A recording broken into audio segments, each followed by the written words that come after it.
Well, Iowa schools saw a drop in enrollment this year, something likely caused by the pandemic. Local 5's chief political correspondent Rachel Droz tells us why it's now causing troubles for lawmakers trying to decide how much money to set aside for school districts.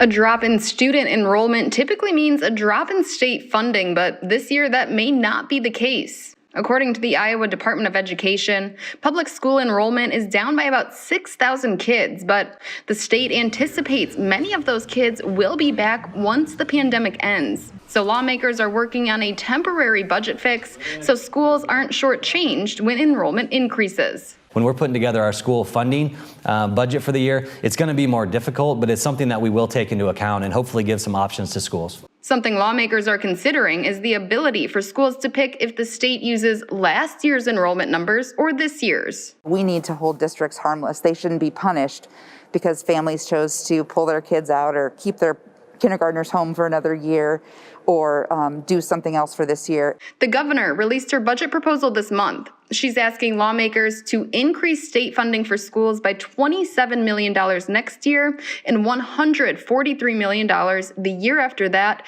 in an attempt to make up for the predicted enrollment fluctuations.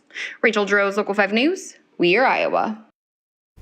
Well, the governor is also proposing $20 million for school to offset pandemic costs. Only schools open 100% of the time during the pandemic could get that money. The governor's office says there will be exceptions for districts that got waivers to temporarily move online when local case counts were high.